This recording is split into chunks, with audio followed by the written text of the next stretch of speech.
Okay, good morning, everyone. Thank you, or good afternoon, everyone. Thank you for taking the time out today to sit through yet another invigorating PCOM informational session hosted by yours truly, John Edmondson.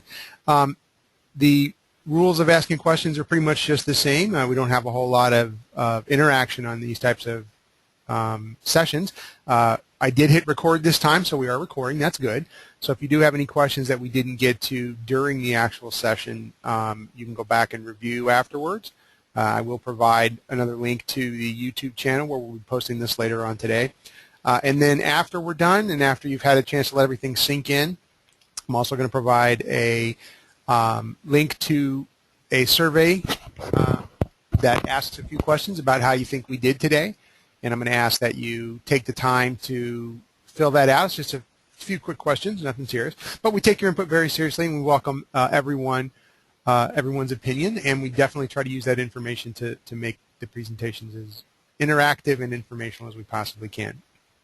With that being said, we're going to go ahead and get started. Today we're going to cover service contracts and public transportation operations and their impact and why they're so important and what you need to do with them when you have them and how to record them and stuff like that. Hopefully this will be short and sweet and to the point and concise.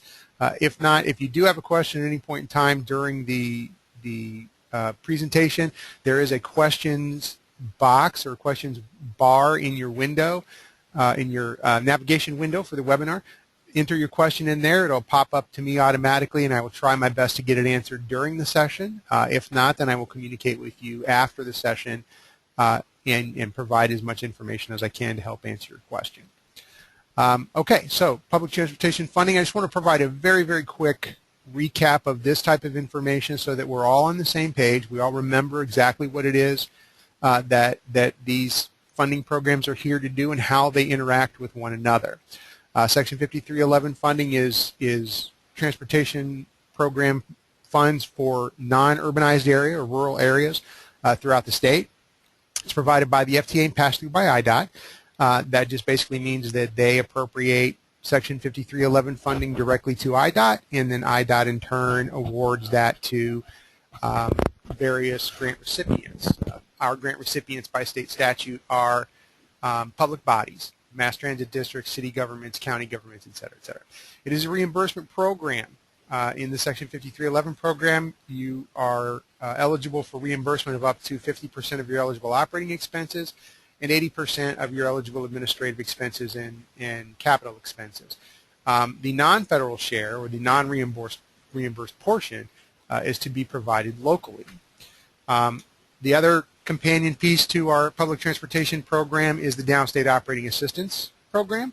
That's provided by Illinois State Statute, and I provide the reference right there, 30 ILCS 740 Articles 1 through 4. That is our Downstate Public Transportation Act for all intents and purposes, and contains all the information therein that governs how we administer that program.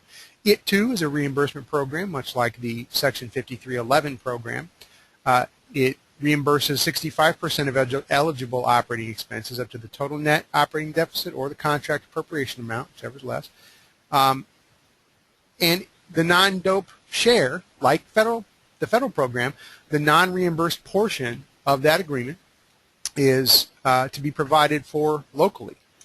There are also a couple of other programs that provide operating and capital expenses for programming, rather, for projects. That's Job Access Reverse Commute and New Freedom Program. JARC, as we like to call Job Access Reverse Commute, Section 5316, and New Freedoms is Section 5317. The JARC program, pretty much self-explanatory. It's for providing services to and from opportunities for employment or education, et cetera, et cetera. New Freedom Program is anything that, the short version of that is any type of a service that goes above and beyond that which is required by the Americans with Disabilities Act. Those two are provided for by the FTA and passed through by IDOT. They also are a reimbursement program, 50% of eligible operating expenses and administrative expenses for both, 80% of eligible capital expenses for both. And like the other programs, the non-federal share is to be provided locally. So in this process of funding your public transportation program and all of the iterations and varieties therein, what is the common theme? The common theme there is that local participation is required. Now, there are a lot of ways that our grant recipients meet that local participation. One is that the grant recipient themselves provide all of the local match. This is the common practice in mass transit districts or in county governments that operate their own public transportation program. There are agreements where the grant recipient will provide a portion of the local match and then pass the remaining portion and the responsibility for generating the remaining portion onto the operator. And then there are some agreements where the grant recipient passes through all of the funding and all of the responsibility for generating the local match through to the operator. In any event, the grant recipient is still the one who is primarily responsible for ensuring that that local participation requirement is met. However that agreement needs to be laid out between them and their operator is a local decision. All we're going to be concerned about is that somebody understands exactly how much local match is going to be required for every contract and every billing period, and that they are maintaining their efforts to generate and meet that requirement. That's the common theme there, and that's where service contracts come into play so importantly. Part of the development of the service plan, or the service contract rather, excuse me, is going to be useful or going to be contained within your public transportation service plan. In order to really truly have impactful service contracts and understand exactly what type of service you can provide to various contracting agencies or to various human service agencies, you'll need to have a very comprehensive public transportation service plan. That's where we look at your resource management, that's where you would look at your resource management. This is how you're going to outline how you manage your resources. You're going to analyze the transportation needs of your service area, analyze the transportation resources of your service area, one of which is your state and federal funding, and your local opportunities for revenue. And then you're going to provide for some short-range, mid-range, and long-range strategic planning processes that help you guide your system to growth in the service. Where are you today? Where do you want to be tomorrow? And how are you going to achieve those goals? That's part of what Chuck Abraham and his team are reviewing. We recently had everybody submit those public transportation service plans. On a side note, there was some comment that the transportation service plans were a little bit lacking in the rudimentary fundamentals, rather, of planning that every planner should be familiar with. And I think we recognized that and we understood that. But I think we tried to strike a balance between, you know, what a true professional planner would put together versus what we know transportation directors and PCOMs and people who are not professional planners really needed to be impactful and to be prepared for the future of their transportation program. So as the planning process matures, so too will the planning requirements, and so too hopefully will our direction and our path toward a much more professional looking public transportation plan. So let's keep that in mind. This is just reiteration from previous slides, or from previous presentations, excuse me.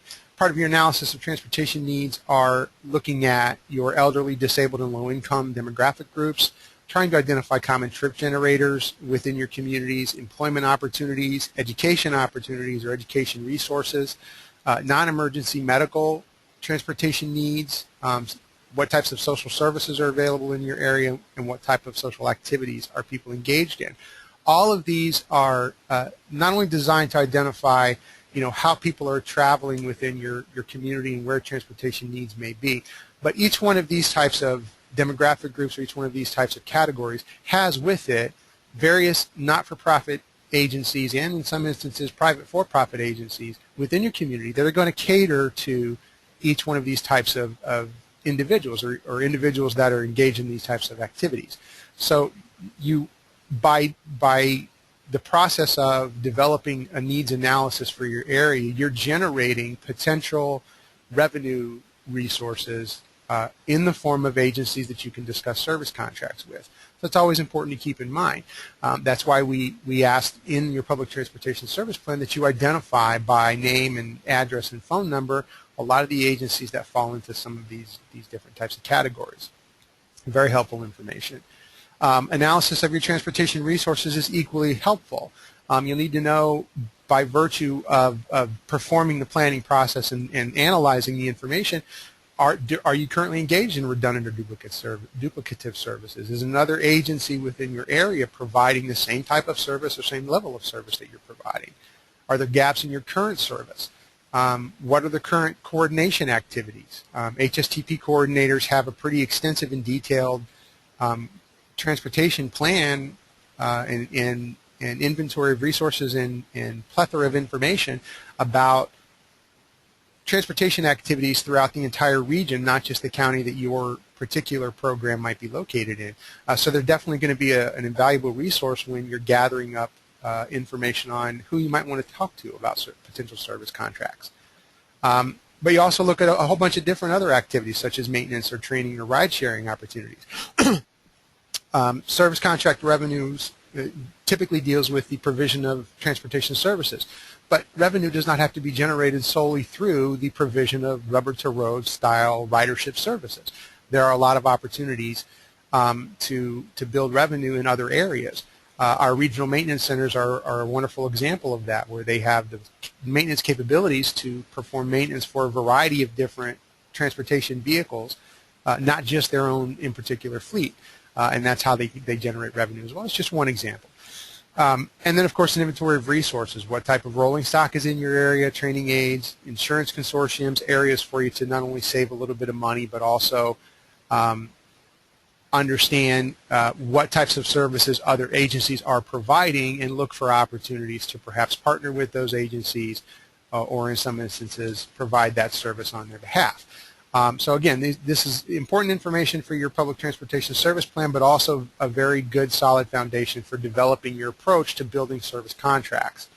And then your strategic planning, also a part of that. You're going to look at your available resources to help meet your identified needs. You're going to identify a demographic within your service area that has a transportation need. And within that demographic is going to be agencies that have consumer services available for those demographic folks. So you're going to automatically have a good target-rich environment for where you can begin your service contract efforts.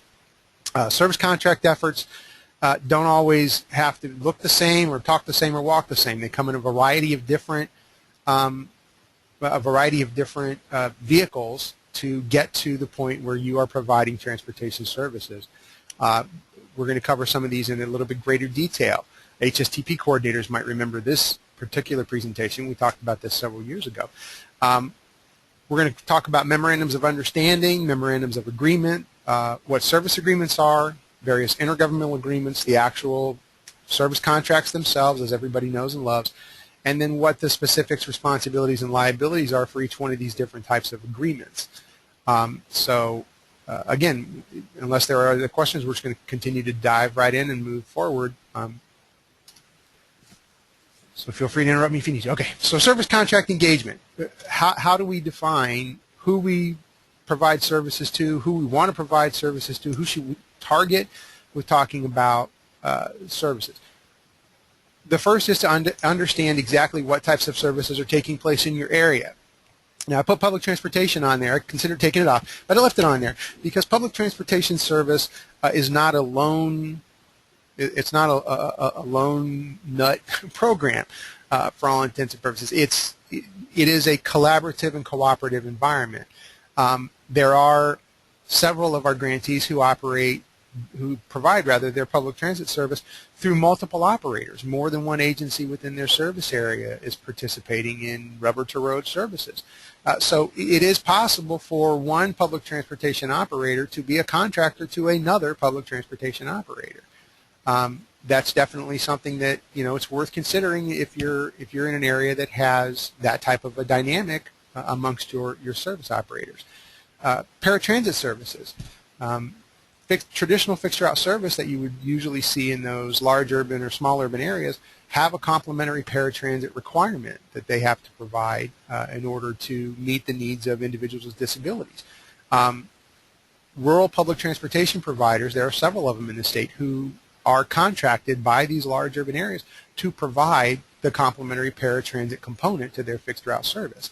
That too is an opportunity for a service contract engagement. There are taxi services that are out there that you can engage to discuss the opportunity for potential service contracts. I just kind of left that one in there because, again, I think that taxi services definitely need to be on everybody's radar.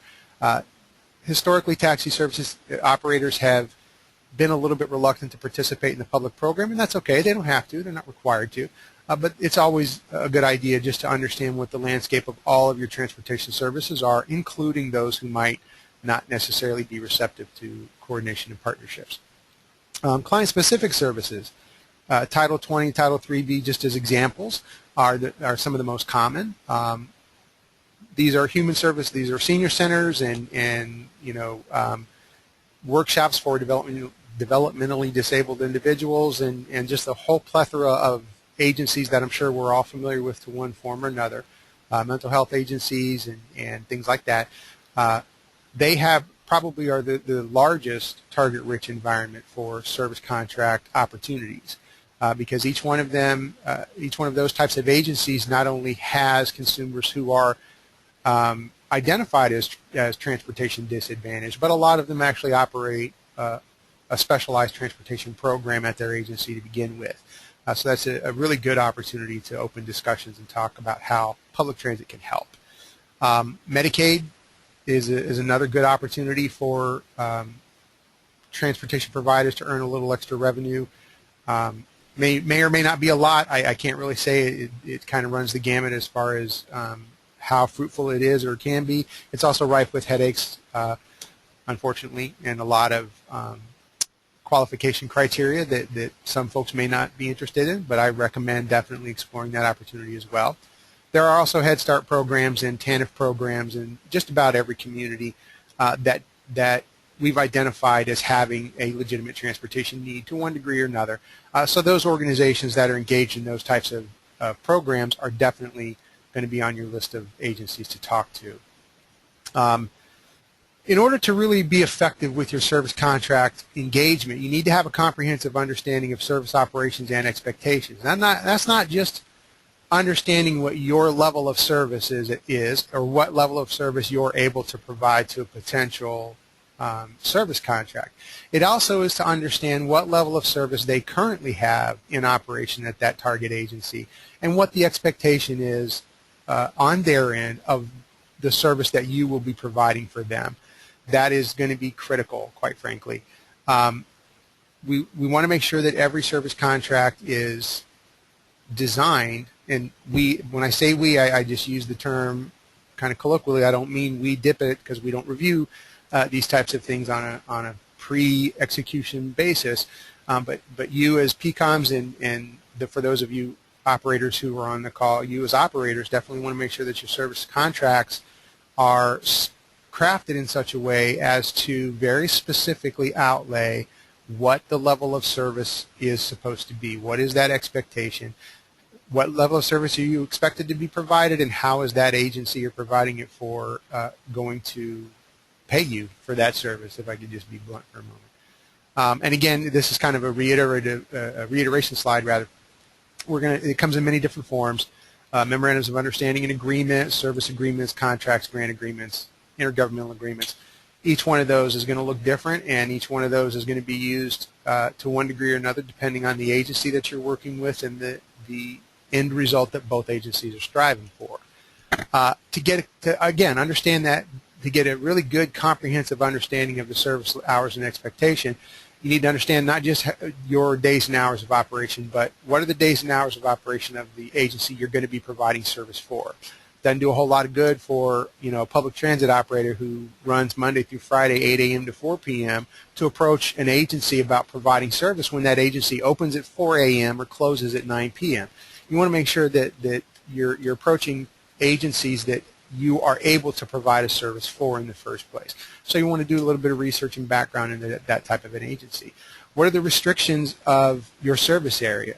Are you able to provide service within all of the areas that agency needs their consumers to be transported to? Do they have restrictions themselves? Are you going to be required to transport them longer distances than just within your local service area? Are you going to be restricted from from meeting a request for someone from that agency who wants to go outside of your service area. You need to understand these types of things before you even approach the contracting portion. You're just talking about, what types of organizations there are, et cetera, et cetera. Excuse me. What type of service are you going to be asked to provide? Is this going to be on-demand incidental style service, or is it something that is going to be a standing order for a passenger where they're going to ride every Tuesday? Is it going to be something that's routine where you're going to pick somebody up every Tuesday, Wednesday, Thursday? Are you going to be picking up a group at the same time every day, et cetera, et cetera? You need to understand that before you get to the contracting portion. How are rides going to be dispatched? Are they going to call you? Is the rider going to call you? Is it just going to be predetermined and you're going to show up? How exactly is that going to take place? And then the maintenance of the vehicles. Some service contracts have with them built into the rate that they charge the agency. Who pays for the maintenance? Is the maintenance part of the overall cost? Is it a separate cost? Et cetera, et cetera.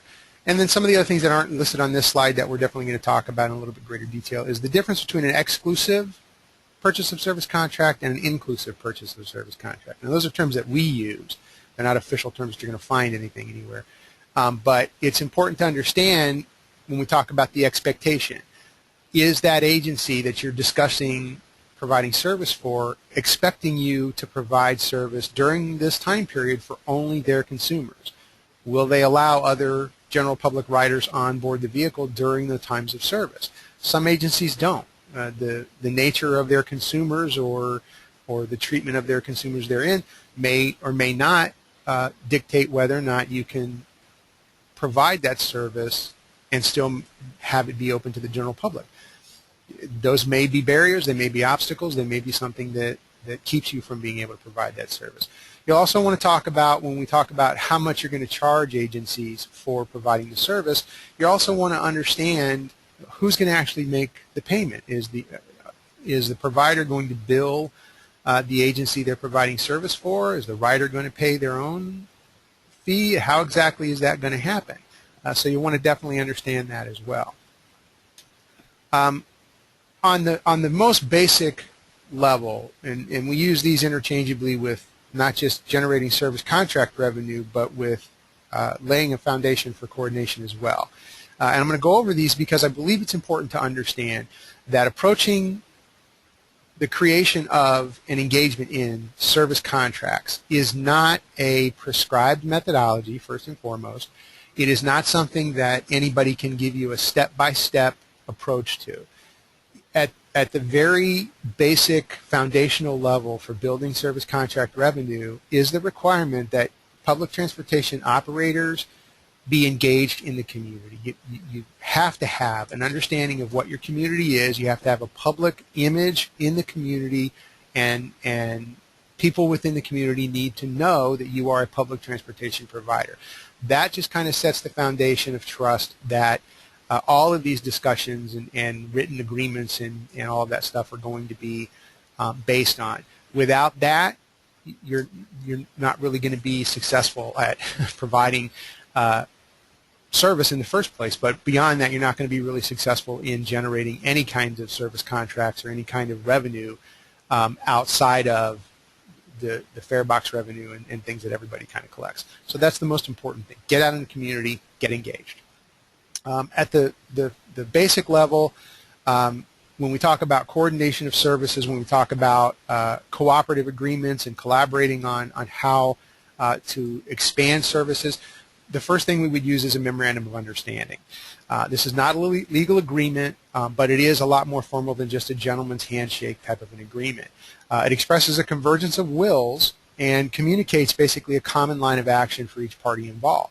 It creates a focus and a directive for the activities that we're going to engage in pursuit of this common goal, whatever that common goal may be. Now, in our world, we use it toward the goal of expanding transportation access for everybody. You may use it differently, I don't know. But again, in our world, we use it to achieve the goal of expanding transportation access. This is basically, like I said, a non-binding agreement. It's just something that puts on paper so everybody can be reminded of it and read it whenever they want, that we're all working toward the same focus, toward the same goal. From there, you might graduate to a memorandum of agreement. Now, this is a potentially binding agreement, and it depends entirely on what's contained in the agreement. It is an expression of a cooperative action.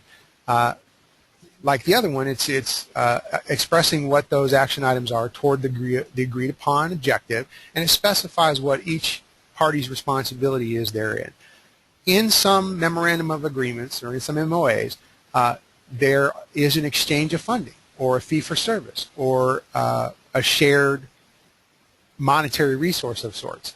That's why I say it could be potentially binding. It may or may not necessarily be, depending on how it's structured and what the language is and how it's agreed upon.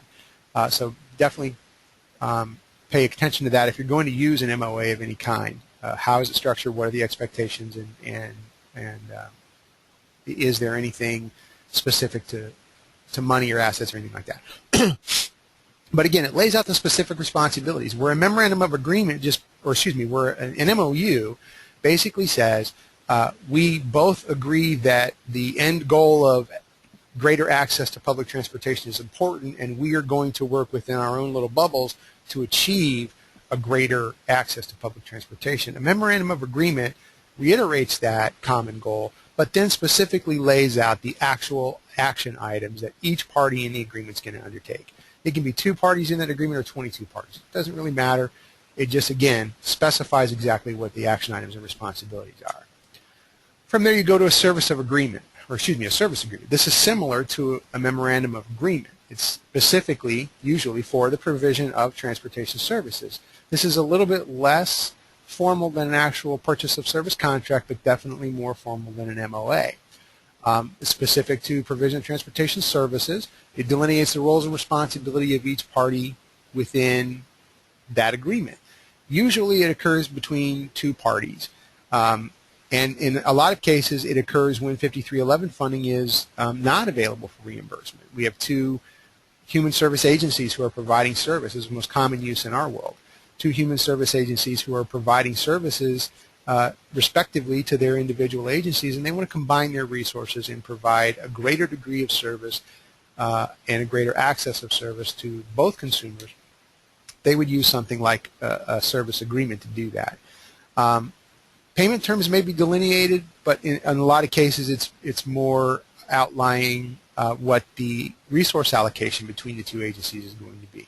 Not necessarily talking about a fee for service in one or the other, but how we're actually going to intermingle our service assets together.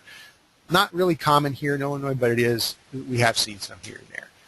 And then finally we go to the golden chalice that we're all after, the service contract itself. This is a purchase of transportation services agreement. This is where Party A contracts with Party B to provide transportation services. It is by far and away the best source of local match because it has the greatest and most flexible spending options. There are many different types of service contracts that are in place. Some of these I list here are the most common, where we have a grantee who purchases service from an operator. An example being Lee County. Lee County does not have a grant agreement with any of their not-for-profit agencies. They actually have a purchase of service agreement. The other more common one is a human service agency who purchases service from a public transportation provider. These are common in just about every public transportation program in the state, save for a few. But again, definitely the most common. And then finally, we have one service provider who purchases services from an overflow partner within their organization. We have several of those throughout the state where one particular provider will provide the bulk of service, and in those instances where they are unable to meet a request that comes in or need an additional vehicle here or there, they will purchase those services from an overflow provider. Usually that overflow partner is also a not-for-profit agency who's providing services as well, so that makes them an eligible pass-through provider as well. But again, those are just the most common types we see here in the state. This one is the one we're going to talk about to the greatest extent that we can. And then finally, grant agreements. Grant agreements typically take place between two eligible agencies. It is pass-through funding agreement. This is where, in most instances, it is not a competitively solicited agreement. It's something that we can automatically enter into, provided we have verified that our parties are eligible, not-for-profits or public bodies, et cetera, et cetera. Some of them are third-party contracts, but in most instances, they are simple pass-through arrangements because they are not-for-profit or public bodies. These are federal grant agreements. The most common one is the agreement that we issue to our grant recipients. It's a federal contract term, basically, with the state clauses included in it, and it looks a little bit different. Looks reversed, like it's a state contract with federal clauses included, but really the contract itself is derived from all of the federal contract terms that we have to pass through onto subrecipients. And then, of course, there is a compliance requirement pass-through as well. This is where, within that grant agreement, we recognize that there is a compliance oversight requirement that's been passed down to us from the higher funding body. We then, in turn, pass that compliance requirement down to the lower tier subcontractor, or excuse me, subrecipient. In the instance of the state granting out funding to the local counties, we hold them responsible for meeting the compliance requirement, for ensuring that they're engaging in the activities that are compliant according to these rules, but then we specify that we, IDOT, will conduct certain compliance oversight activities to ensure that they're doing that. So in some instances, local counties have the ability to make grants to other public transportation operators. That's not currently how it happens here within Illinois, as far as I know. As far as I know, all of our grant recipients have pass-through service agreements of some kind with their lower tier operators. The most common agreement for this type of program, when we talk about it in this construct, is when the state enters into an agreement with a mass transit district, because that's kind of where the buck stops at that point in time. So, which brings me to the next most common one, the intergovernmental agreement. This is public body to public body. This is how we pass through funding for our mass transit districts on the operating side. It's most commonly used here in DIPIT with our planning projects. Our HSTP, which should be capitalized, I apologize, our HSTP program are all intergovernmental agreements. This is the state contract term that we enter into, where we add the federal clauses. We recognize that we are passing through federal funds, so there are certain federal clauses that go along with it. There are some compliance requirements, but there aren't very many, just based on the nature of the type of service being provided in the scope of that contract. HSTP coordinators have certain compliance requirements that they have to meet, but they're very, very few, and they're mostly centered around the financial administration of the grant program, as opposed to the actual deliverables of that program. So again, that's an intergovernmental agreement. Not a lot of PCOMs are gonna see those. Definitely not a lot of grant recipients are going to see those. A service contract engagement is really important, and these are some of the things I want everybody to remember. First of all, this is a focus on the customer. At the end of the day, while we reap a benefit of additional income that we can have a little bit of spending flexibility with, the true focus always needs to be on the rider. What is the rider getting as a result of this service contract? Are they getting greater access to transportation? Are they getting transportation they didn't have before? What type of benefit is our primary stakeholder, the passenger, reaping as a result of this type of a service contract or this type of an agreement? The dispatching concerns and obstacles have got to be laid out and hammered out and understood right at the very beginning. Nothing is more frustrating for a rider who just wants to go from point A to point B than to not understand how it's going to happen, or to be under a misunderstanding for how it was supposed to have happened. We experience that far too often here in Illinois, and it's something that we're going to continue to hammer to work on. Understand what the dispatching obstacles are, and definitely develop some solutions to get over those obstacles. DIPIT will not determine how much to charge. We fielded a lot of questions over the past couple years about how do agencies, providers, how do they know what to charge? What rate are they supposed to charge? How do they come up with the rate? And the reality is we're not going to dictate that. That is a completely local decision that is usually an operator determination. But in order to get to the point where you're going to determine how much you're going to charge somebody, you have to understand the fully allocated cost of service. So what do I mean by fully allocated cost? We toss that term around a lot, but we don't necessarily define it a lot. A fully allocated cost is simply how much does it cost you to provide that service. And if you are operating a mixed service program where you have your public transportation service on one side of the coin and your specialized transportation service on the other side of the coin, there are costs that you're going to have that are going to be split between both of those programs. So you want to factor in that allocated cost. We're going to allocate 25% of our electricity bill to the public transportation program because they make up 25% of our whatever. However you've arrived at your allocation. Fill that in. And then determine exactly how much it costs you to provide service and how much that, whatever that cost is, on a variety of different pay scales. How much does it cost you per trip? How much does it cost you per hour? How much does it cost you per mile, per day, per week, per month, per year?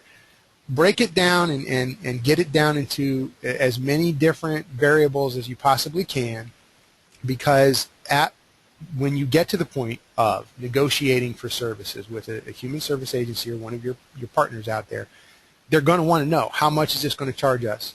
How much are we going to have to pay for this service, or how much are our riders going to have to pay?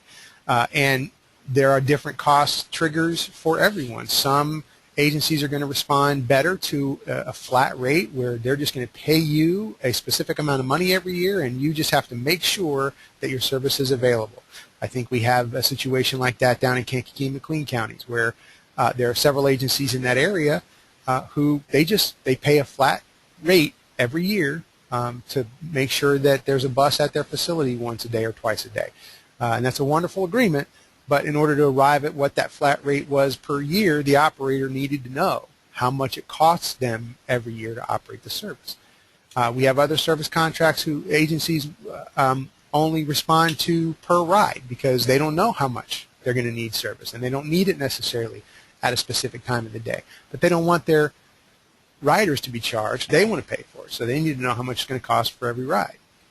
We also want to understand what the payment arrangements are going to be. Are you going to collect a fee from the rider? Are you going to bill the rider? Are you going to bill the agency? Are you going to collect funding up front, payment up front, or are you going to collect it on the back end? Do you have to provide them with any kind of operating metric or any kind of statistic that dictates to them how much service you are providing? We have some operators who have to provide a very detailed description of the service they provided as part of the deliverables of their service contract, and we have others who don't have to provide anything. They just got to show up.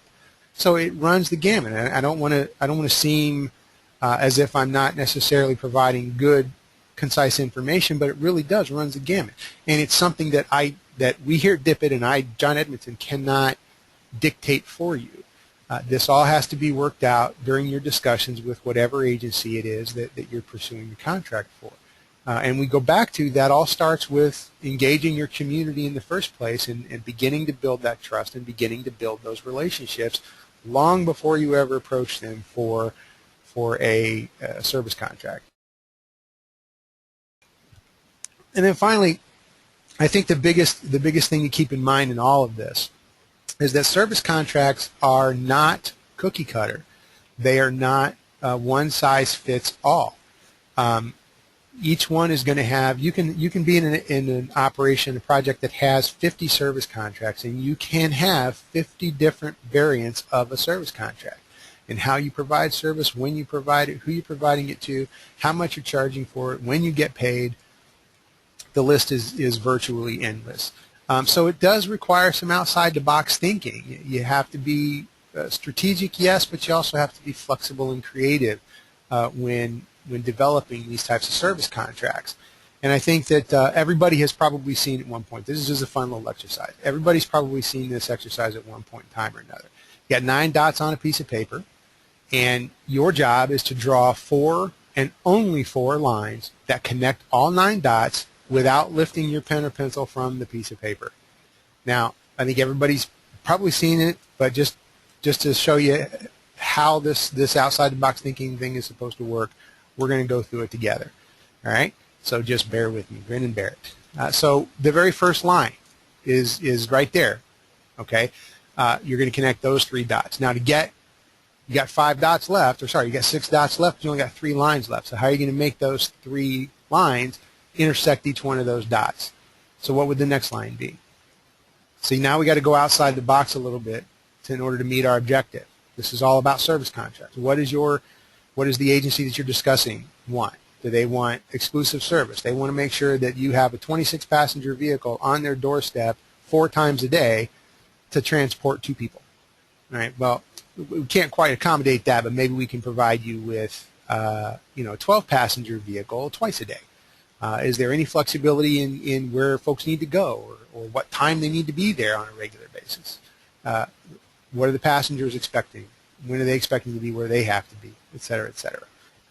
And then from there you can say, well, okay, so maybe they have to go a little bit longer than during the day, or maybe they have to go a little bit further than the end of our service area. How can we continue to provide that service and not put ourselves out a little bit? But again, I'm rambling, obviously. That's okay.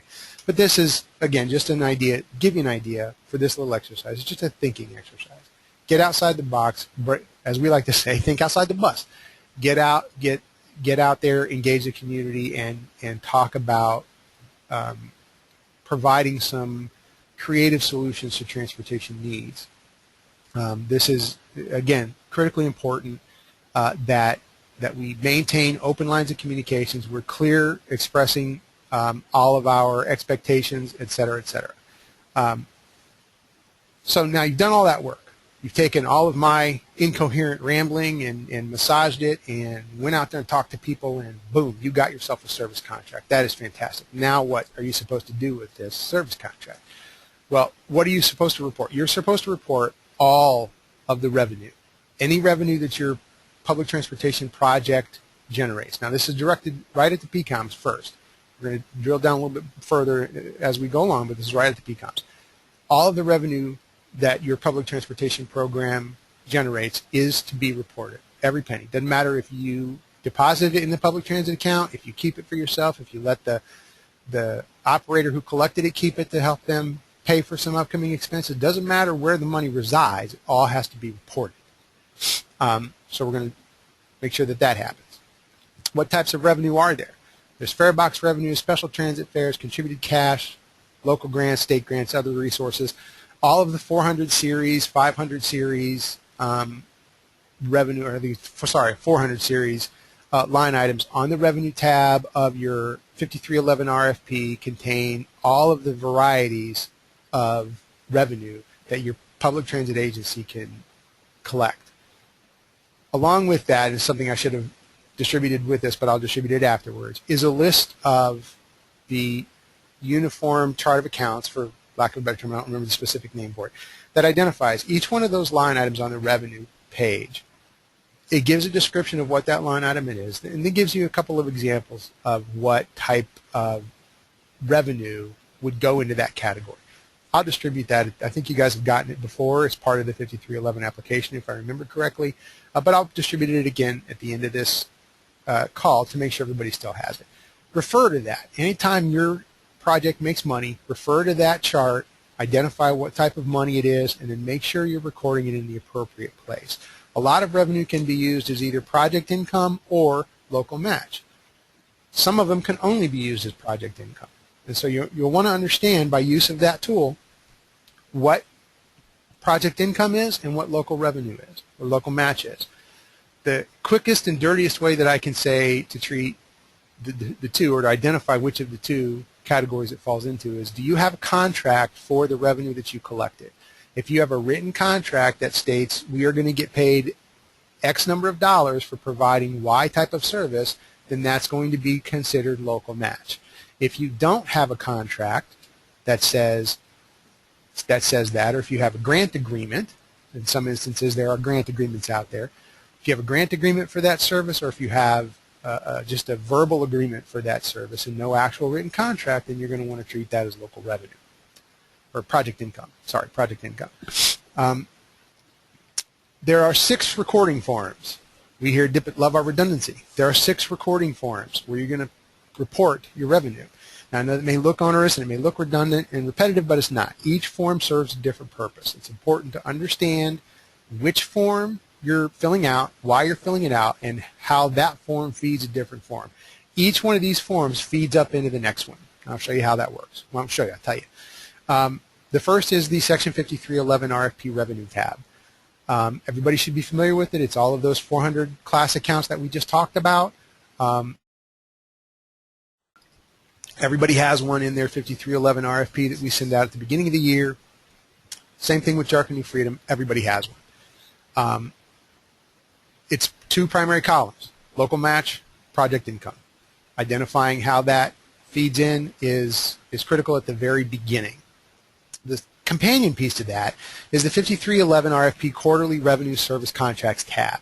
This is where you as an operator or you PCOMs will have your operators identify how much service contract revenue they collected in that quarter, or in that billing period. Not all revenue. On the revenue tab is where you will record all forms of revenue. On the quarter revenue service contracts tab is where you only report the revenue that you collected from the provision or payment of service contracts. That's it. OP10C, the DOPE OP10C is, oh, sorry, let me back up a second. The quarterly revenue service tab, if you have more than one operator, you as a PCOM are going to collect the revenue tab and the quarterly revenue service contracts tab information from your operators and then aggregate everything onto one revenue tab and one revenue service contract tab that you then submit to DIPIT for payment. Okay? That's how those two kind of feed into one another. Whatever is listed on your quarterly revenue service contracts tab, there will be a corresponding number. It might be aggregated in with others, but that number will be reflected on the revenue tab as well. There's the DOPE OP10C and the DOPE OP10D. Now, I'm not as familiar with these documents as my colleagues are, but the DOPE OP10C is pretty much the same line item record that you have on the 5311 side, but for the state side. And then the OP10D is the aggregate total side, if I remember correctly. So everything that's listed on the OP10C, the total amount of that is going to be transferred over to the OP10D for payment. And then, again, for further clarification on that, we'll get Karen Strell involved or John Morello involved at some other point in time. Then there's those 2 forms, the OP10 forms and the 5311 RFP forms, are going to filter up into the Public Transportation Account Reconciliation form. It looks just like the 5311 Quarterly Review Service Contract tab form, but it's not. It serves 2 different purposes. That 5311 Quarter Revenue Service Contract tab is just how much contract revenue was collected during the period. The Public Transportation Account Reconciliation form is the reconciliation of all revenue that went in or out of the public transportation account, whether it was service contracts, local cash grants, donations, state funding, doesn't matter. All the revenue collected for the period will be identified in the Public Transportation Account Reconciliation form. On the quarterly RFP form for 5311 and the quarterly OP10 forms for DOPE, you'll only record the amount of revenue that you needed to use in that period to meet your local match requirement. So if you collected $10,000 in service contract revenue but didn't need any local funding because both 5311 and DOPE paid for all of your expenses, you wouldn't record it on that revenue tab. But you will record it on the Public Transportation Account Reconciliation form and the Quarterly Revenue Service Contracts tab. Again, the PTA reconciliation form, that is just basically like your checkbook for your PTA account. Everything going in, everything going out. There's a spot on there that allows you to identify whether or not you allowed the operator who collected the revenue to retain it, whatever that amount may be, for future expenses. There's a spot on there where if you advanced to the operator any funding for expenses from your PTA account, you'll record that amount. And there's a spot on there that asks you to identify if you made any transit project purchases, capital, rolling stock, anything like that. Again, basically funding in, funding out. That's your PTA checkbook. That's imperative. And then at the end of the fiscal year, we ask you to fill out a 5311 non-dope local match survey form. This too is just an annual survey or an annual inventory of all of the different forms of revenue and amounts therein that you collected throughout the service year. That's at the PTA reconciliation form is the same thing, but it is an ongoing up-to-date document. The local match survey, non-dope local match survey at the end of the year is an after-the-fact document. So it's not that we're asking you to record this information in all of these different areas necessarily. It's that once you've recorded the information in one, all that one should fill up into another, filter up into another, which should then in turn filter up into another and keep a running tally of how much revenue you've collected throughout the course of a year. There's also, in the local match survey, it's important to understand that what that looks at is not just the amount of money that you collected in the year, but how much was the actual value of the service contract. That's one thing to also keep in mind. It's important to have the contract, yes, but it's important to know how much was collected, but it's also important to know what the total future value of a service contract is going to be. And that's where you'll fill that information in the local match survey. Input forms and output forms, that's kind of how we look at them. Your OP10C is an input form, revenue tab, revenue service contracts tab, all of those are input forms. Your output forms are OP10D, your PTA reconciliation, and your non-dope local match survey form. You input your information on the input form, and you can populate your information on the output form from that. Things to remember. All project assets belong to the grantee. That means the grantee is ultimately responsible for ensuring that all contract revenues collected, recorded, and reinvested into the program, all revenue, and the grantee is the one responsible. I recognize, we at DIPIT recognize, that sometimes the operator is the one who actually signs on the dotted line for the service contract. I understand that type of an agreement, and I support that type of an agreement, but understand always that the grant recipient is the one who's responsible for ensuring that any revenue collected or generated through the use of project equipment is properly recorded and invested into the transit program. So when your senior center is operating a public transportation program, you can't use the revenue collected from a service contract to invest in the senior center. It has to be invested in the transportation project. Okay? I'm just going to put that out there.